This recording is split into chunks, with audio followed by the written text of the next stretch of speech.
করেছেন আমি একটা আজানের কলি শোনানোর জন্য। মানে দেখেন আপনাদের চাওয়ার শেষ নাই। এরপরে আবার অনেকে এই আজানের বিরোধিতা করে, বিভিন্ন কথাবার্তা বলে। আসলে যে আমরা খুব স্বইচ্ছায় আজান দেই না, এটা অনেকে বুঝে না। যাই হোক, আজান দিলে চলবে নাকি নামাজও লাগবে? নামাজ আছে কিনা বলেন না কেন? তাহলে 5 ওয়াক্ত নামাজ পড়বেন এবং মা বাবার খেদমত করবেন। আজকে আমার ওয়াজ কিন্তু ছিল দুইটা, একটা হলো ইবাদত আর একটা হলো খেদমত। একটা ছিল ইবাদত আর একটা ছিল খেদমত। ওয়াজটা বোঝা গেছে না? আর হুজুরে কয়ে গেছে মহব্বত। তাহলে ইবাদত, মহব্বত, খেদমত আজকের ওয়াজটা। আমার বক্তব্য হলো একটা জিকির দিয়ে আমরা শেষ করতে পারি। করছি তো শুনতে করছি, মানে মন ভরে না, এই তো ঠিক আছে। আর উনি যে বলছে যে একটু জিকির, উনি মনে হয় নতুন মেম্বার তো চিনছো, আমার চিনে গেছে। আমি মনে হয় যে ইন্ডিয়া থেকে এসেছি। মাধবপুর সোনারগড়ের সাথে আমার সম্পর্কটা কি নতুন?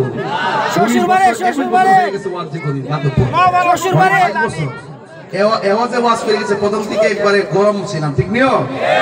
এখন আল্লাহর মতে নরম হয়। মাধবপুরের জামাই। আল্লাহু আকবার, আল্লাহু আকবার, আল্লাহু আকবার, আল্লাহু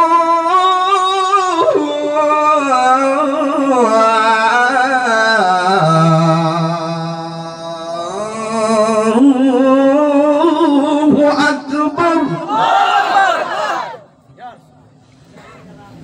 আশহাদু আল্লা ইলাহা ইল্লাল্লাহ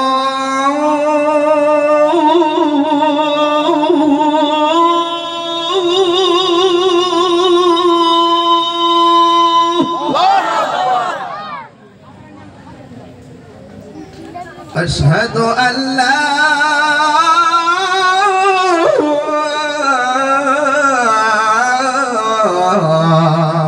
إله إلا الله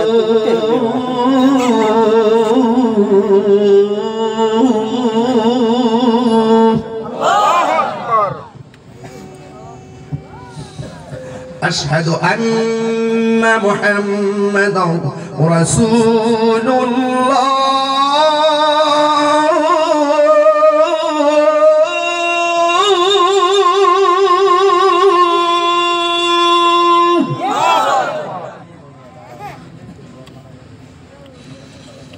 أشهد أن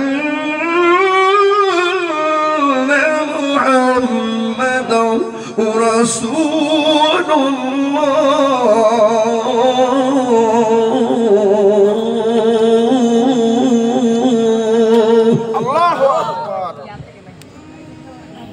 এখন যে আল্লাহ আকবারটা পড়বেন, এমন সুরে আল্লাহকে ডাক দিবেন মহব্বতে। এই ডাকে শুনে যেন আল্লাহ পাক এই আন্দিউর আর কবরবাসীর কবর আযাব মাফ করে দেন। সবাই কি রাজি আছেন? যে আওয়াজটা এখনো মাগরিবের পর থেকে হয় নাই, সেই আওয়াজটা আল্লাহর জন্য কুরবান দেন। হাইয়া আলাস সালাহ,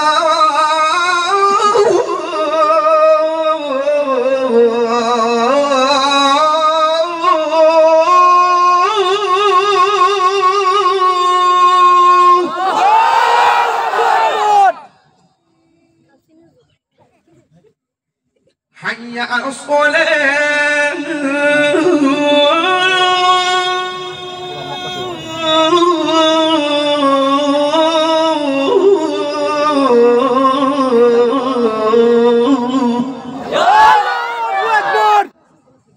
আল্লাহ আমাদের সকলকে 5 ওয়াক্ত নামাজ হিসেবে কবুল করুন।